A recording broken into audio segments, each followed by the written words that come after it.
Everyone, जो आज मैंने पॉइंट के रिगार्डिंग डिस्कशन करनी थी वो थी अपने ओल्ड टैक्स रिजम और न्यू टैक्स रिजम के बारे में।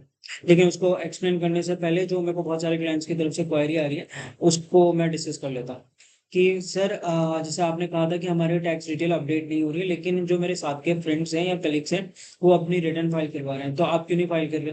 तो मेरा ये था कि मैं इनकम्प्लीट इन्फॉर्मेशन के बेसिस पे आपकी रिटर्न नहीं भरूंगा, क्योंकि मैंने अभी लेटेस्ट भी चेक किया था तो आपकी टैक्स डिटेल अपडेट नहीं हुई थी। तो इसका प्रॉब्लम ये होता है इनकम्प्लीट इन्फॉर्मेशन के बेसिस पे अगर फाइल करने का, कि कल को आपको ऑब्जर्वेशन आ सकती है इनकम टैक्स के बेसिस, इनकम टैक्स की तरफ से, कि जो आपने रिटर्न फाइल कर रखी है और जो इनकम टैक्स डिटेल के पास डिटेल्स है वो दोनों मिसमैच कर रही है और दोनों मिलती नहीं है, कि जो आपने टैक्स रिटर्न में फाइल कर रखी है और जो इनकम टैक्स के बाद है पास है। तो क्या होगा, या तो आपको रिटर्न रिवाइज करनी पड़ेगी। अगर आप अपनी रिटर्न रिवाइज नहीं करते तो इसका ये प्रॉब्लम होगा, कल को आपको नोटिस आएगा, नोटिस के बाद आपको पेनल्टी देनी पड़ेगी। क्यों? क्योंकि वो मैच नहीं कर रहे, मिस रिपोर्टिंग ऑफ इनकम हो जाएगी। ठीक है, ये था मेरा रीजन कि मैं क्यों नहीं फाइल कर रहा। अब जो मेरा मेन टॉपिक था कि हम ओल्ड टैक्स रिजम और न्यू टैक्स रिजम के बारे में बात करेंगे। तो पहले क्या होता था, अपना डिफॉल्ट जो, अगर हम कुछ नहीं चूज करते थे, मतलब पहले तो दो एक ही था कि डिफॉल्ट टैक्स, ये अपना ओल्ड टैक्स रिजाइम ही था। लेकिन अब क्या होगा, अपना ओल्ड टैक्स रिजाइम और न्यू टैक्स रिजाइम दो अलग अलग टैक्स रिजाइम होगा। तो इसमें जो अपना डिफॉल्ट टैक्स रिजाइम है जो अब अनाउंस किया है वो है अपना न्यू टैक्स रिजाइम।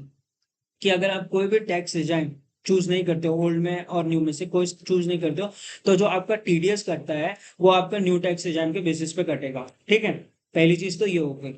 दूसरी चीज जो फर्क है वो है स्लैब रेट का। स्लैब रेट का दोनों के केस में अलग अलग स्लैब रेट है। ओल्ड के केस में है अपना 2.5 लाख तक तो कोई टैक्स नहीं लगेगा। 2.5 लाख से 5 लाख में 5%, 5 लाख से 10 लाख में 20%, और 10 लाख के ऊपर अपना 30% लगता है। ठीक है, ओल्ड टैक्स रिजाइम में क्या होता है कि अगर अपनी total income up to 5 lakh है तो अपना कोई टैक्स नहीं लगता, जीरो टैक्स है, हमको रिबेट मिल जाता है 87A में। ठीक है, ये था अपना ओल्ड टैक्स रिजाइम का स्लैब रेट, और जो अपने टोटल इनकम पे जितने तक अपना टैक्स नहीं लगता। अब न्यू टैक्स रिजाइम में जो स्लैब रेट है वो अलग है ओल्ड के कंपैरेटिव।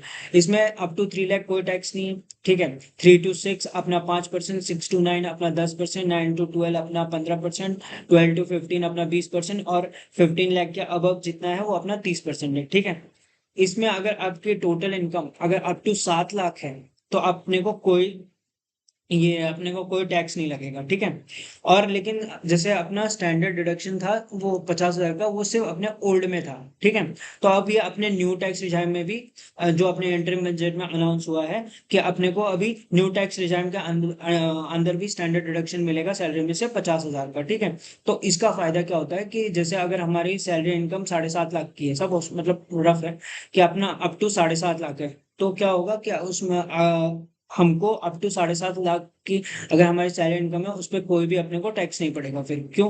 क्योंकि अपने को अब पहले जो 50,000 का ये अपने को स्टैंडर्ड डिडक्शन नहीं मिलता था वो अब मिलेगा। तो अभी अपना अगर जो अपनी ये है सैलरी इनकम अगर अप टू 7.5 लाख रुपए तक है तो अपने को कोई टैक्स नहीं पड़ेगा। ठीक है, ये तो अपना स्लैब रेट का डिफरेंस। तीसरी चीज जो डिफरेंस आती है इसमें मेजर प्ले करती है वो है डिडक्शन का। ओल्ड टैक्स रिजाइम में बहुत सारे डिडक्शन जो हमें मिलते हैं, जैसे अपने को होम लोन का इंटरेस्ट का मिल जाता है। ठीक है, फिर अपने को एचआरए की एग्जाम्पशन मिल जाती है, एलटीसी की एग्जाम्पशन मिल जाती है। और जो अपने डिडक्शन चैप्टर 6 के हैं, जैसे एटीसी का हो गया, एटीसीसीडी 1 का हो गया, एटीडी हो गया, एटी डबल ए का हो गया। ठीक है, फिर अपने को ये हो गया, एक और अपना आता है एटीसीसीडी 1। ठीक है, उसका हो गया। तो ये सारे अपने बहुत सारे हैं जो अपना डिडक्शन चैप्टर 6 में है, 6A में है, जो अपने इसमें ओल्ड टैक्स रिजाइम में जो अपने को मिलते हैं। ठीक है, उसके बाद न्यू टैक्स रिजाइम में ये सब नहीं मिलता है, बहुत लिमिटेड डिडक्शन जो अपने को न्यू टैक्स रिजाइम में अलाउड है। इनकम टैक्स ने जो हमें दिए हैं वो बहुत लिमिटेड है।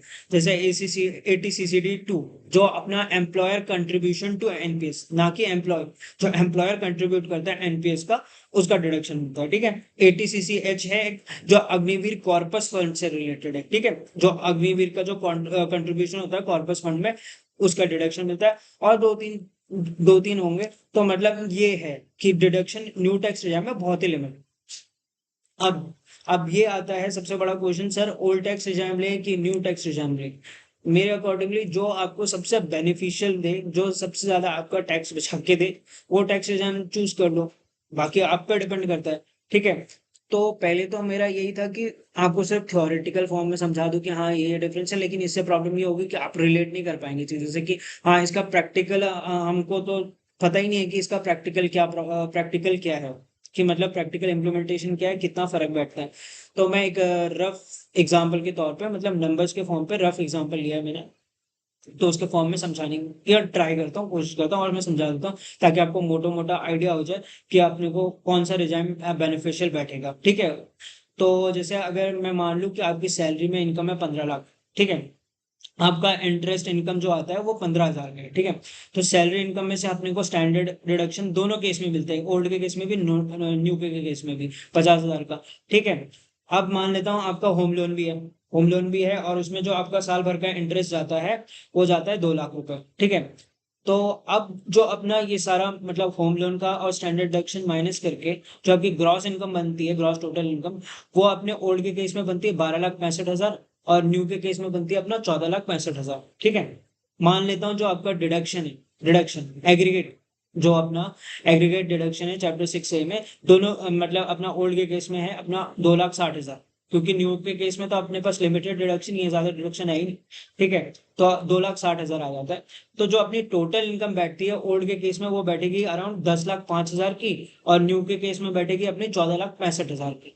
तो जो अपनी टैक्स लाइबिलिटी बनेगी, जो अपने को टैक्स पे करना है गवर्नमेंट को, इनकम टैक्स, ये अपने इनकम टैक्स डिपार्टमेंट को या गवर्नमेंट को, वो अपने को बैठेगा ओल्ड के केस में 1,18,650 और न्यू के केस में बैठेगा 1,48,720, ठीक है। अब इसमें जब मैं ये एग्जांपल में चेक कर रहा हूँ तो जो मेजर रोल प्ले कर रहा है ना, वो कर रहा है होम लोन का इंटरेस्ट। अगर मैं होम लोन का इंटरेस्ट हटा दूं, मतलब ओल्ड केस में से होम लोन का इंटरेस्ट माइनस, मतलब लू ही ना, उसको कंसिडर ही नहीं करूँ, क्योंकि सपोज कोई कोई बंदे का है ही नहीं होम लोन का इंटरेस्ट, तो क्या होगा, जो मेरे को टैक्स लाइबिलिटी बैठेगी ना ओल्ड के केस में, वो बैठेगी 1,80,960 के करीब, ठीक है। बल्कि उसी के कंपैरिजन अगर मैं न्यू को कंपेयर करूंगा ना, तो उसमें बैठेगी 1,48,720 की। तो दोनों में बहुत डिफरेंस है। तो अगर मेरी सपोज होम लोन का इंटरेस्ट ना होता, अगर मैं अपना रफ एग्जांपल दे रहा हूँ कि अगर मेरा होम लोन का इंटरेस्ट ना होता और सेम एग्जांपल होता और मुझे पूछा जाता कि सर आप कौन सा टैक्स रिजाइम चूज करते हैं, तो मैं न्यू पे चला जाता, ठीक है। लेकिन अगर मेरा होम लोन होता, ठीक है, तो मैं ऑफकोर्स बात है ओल्ड की तरफ मूव करता हूँ। तो ऐसे बहुत सारे अलाउंसेस हैं, एग्जाम्पशंस हैं, ठीक है, जो ओल्ड में अलाउड है पर नए में नहीं अलाउड है। लेकिन हमने को दोनों में चेक करना पड़ेगा कि दोनों में से अपने को बेनिफिट कौन सा बैठ रहा है, कि ओल्ड बैठ रहा है या न्यू बैठ रहा है। तो अब हम चेक कैसे करेंगे, सबसे बड़ा ये डाउट है या क्वेश्चन है कि हम चेक कैसे करेंगे। आप एक रफ कैलकुलेशन बनाओ कि साल भर की मेरी इनकम कितनी बैठती है, ठीक है, और मेरी डिडक्शंस मतलब मेरी सेविंग्स और डिडक्शन क्या क्या है। सपोज आपका ये क्या बोलते हैं 80C की 80D की जो भी डिडक्शन है वो सारा मतलब रफ बैठाओ ना कि एक बार की रफ कितने की है, ठीक है। तो रफ बैठाने के बाद आपको पता चल जाएगा, मोटा मोटा आइडिया हो जाएगा कि मेरे को न्यू टैक्स रिजाइम जाना है कि ओल्ड टैक्स रिजाइम, क्योंकि अपने को स्टार्टिंग ऑफ द ईयर में ना वो देना पड़ता है कि हमको ओल्ड टैक्स रिजाइम चाहिए या न्यू टैक्स रिजाइम चाहिए, क्योंकि उसी के बेसिस में ना साल भर अपना TDS कटता है, ठीक है। तो आप दोनों में से जो आपको बेनिफिट बैठे, मेरे एडवाइस ये जो भी दोनों में से आपको टैक्स सेव करके दे, आप वो ऑप्ट करो। क्योंकि आप अगर नहीं ऑप्ट करोगे तो न्यू टैक्स रिजाइम में तो ऑटोमेटिकली आपका TDS कटेगा कटेगा, क्योंकि पहले तो था कि अपना ओल्ड टैक्स रिजाइम के अकॉर्डिंग कटता था, लेकिन अब क्या हो गया, न्यू के अकॉर्डिंग कटेगा। तो दोनों में अपने को कैलकुलेट करना पड़ेगा कि हाँ कि कौन सा मैं अपना मतलब ऑप्ट कर सकूं। क्योंकि अगर मेरे को ऑप्ट करना है तो डिपार्टमेंट को भी तो इन्फॉर्म करना पड़ेगा, अपने डिपार्टमेंट को, जो भी रिस्पेक्टिव डिपार्टमेंट होगा, कि मेरे को न्यू टैक्स रिजाइम चाहिए या ओल्ड टैक्स रिजाइम चाहिए, जो भी आपका ये डिपार्टमेंट है, ठीक है। अब ये है कि एक और क्वेश्चन था कि सर जैसे आप कोई भी वीडियो अपलोड कर रहे हो तो उसका इमीडिएटली हमको पता नहीं चल रहा। तो एक्चुअली क्या है, जो मतलब जो लोग मेरे ब्रॉडकास्ट लिस्ट में है ना, तो उनको तो मैं मतलब पहले ही बता देता हूँ कि हाँ मैं मतलब इस रिगार्डिंग या इस टॉपिक वीडियो अपलोड करने वाला हूँ। लेकिन जो मेरे ब्रॉडकास्ट लिस्ट में नहीं है व्हाट्सएप के, तो उनको बाद में पता चलता है। तो अगर सपोज आपको भी मतलब इमीडिएट इन्फॉर्मेशन चाहिए कि हाँ सर कोई वीडियो आप किस टॉपिक पे डालने वाले हो, तो आप मेरे को एक बार व्हाट्सएप पे पिंग कर देना या व्हाट्सएप पे मेरे को मैसेज कर देना कि सर हाँ मेरे को भी आपने ब्रॉडकास्ट लिस्ट में ऐड कर दो, ताकि आप हमको भी इमीडिएटली जब भी आप वीडियो निकालो तो हमें पता चल जाए। दूसरा चीज कि वीडियो निकालता हूँ तो उनका अपडेट नहीं पता चलता कि आपने किसी चीज का वीडियो निकाला है, तो उसके रिगार्डिंग आपको मैं यूट्यूब का मेरा चैनल सब्सक्राइब करना पड़ेगा, तो आपको इमीडिएटली इन्फॉर्मेशन आ जाएगी कि सर ने यूट्यूब में वीडियो डाला है, इस टॉपिक पर डाला है, ठीक है। क्योंकि मेरे को एक और चीज़ के बारे में क्या क्वेरी आई थी कि सर आप लोन और इन्वेस्टमेंट के बारे में भी थोड़ा मतलब हमको बताओ। तो मैं बताऊंगा आपको, उससे बात बताऊंगा। लेकिन बात यह है कि मेरे को आपके बेसिक क्वेश्चंस पता होने पड़ेंगे उसमें, कि आपके बेसिक क्वेश्चंस क्या है लोन और इन्वेस्टमेंट के रिगार्डिंग, ठीक है। क्योंकि बहुत ज़्यादा अगर मैं टेक्निकल में घुसूंगा या बहुत सारा टेक्निकल बात करूंगा आपके साथ, तो आप रिलेट नहीं कर पाओगे और मोर समझ भी नहीं पाओगे कि हाँ सर ने क्या बोला। तो मेरे को बेसिक क्वेश्चंस पता होने चाहिए, ताकि मैं बहुत इजी लैंग्वेज में रख कर आपको समझा सकूं। तो यही था कि मैं जो अपना बेस्ट ट्राई किया था आपको समझा दे सका ओल्ड टैक्स रिजाइम और न्यू टैक्स रिजाइम के बारे में। बाकी thank you and that's it, और जय हिंद।